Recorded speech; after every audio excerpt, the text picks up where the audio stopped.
Brought to you by Sharda University, Sensodyne K and Candid. Saudi Arab और Iran के बीच दशकों से एक पावर स्ट्रगल है। पाकिस्तान हमेशा की तरह इसी रस्साकशी की रगड़ में फंसा रहता है। पूरी कहानी आपको बताते हैं।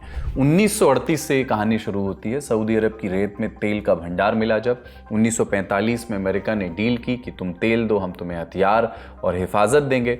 दुनिया में तेल की भूख बढ़ती गई और इसी के साथ अमेरिका और सऊदी अरब की दोस्ती भी बढ़ी।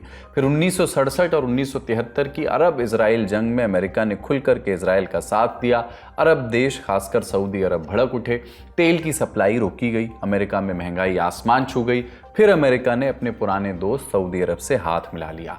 दूसरी ओर ईरान था। शाह रजा पहलवी की सरकार अमेरिका की गोद में पल रही थी। हथियार दिए गए, इन्फ्लुएंस बढ़ाया गया। लेकिन 1979 में शिया धर्मगुरु अयातुल्लाह रूहुल्लाह खुमैनी की अगुवाई में इस्लामिक क्रांति वहां हो गई। शाह सत्ता से हाथ धो बैठे।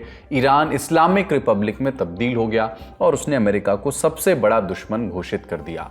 सऊदी और ईरान के बीच दुश्मनी की असल शुरुआत यहीं से हुई। सऊदी अरब में करीब 85 से 90% आबादी सुन्नियों की है। ईरान में करीब 90 से 95% आबादी शियाओं की है। यानी एक तरफ सुन्नी बादशाहत थी और दूसरी तरफ शिया इनकलाब। दोनों मुस्लिम दुनिया के रहनुमा बनना चाहते थे।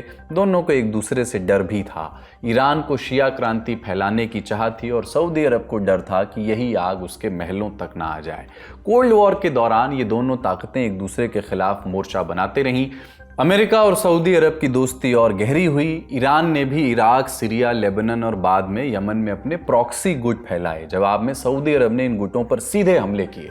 2011 में सीरिया में सिविल वॉर शुरू हुआ। ईरान ने बशर अल असद का समर्थन किया और सऊदी ने विद्रोही सुन्नी गुटों को और ताकतवर बनाया। 2015 में यमन में हूती विद्रोह भड़का।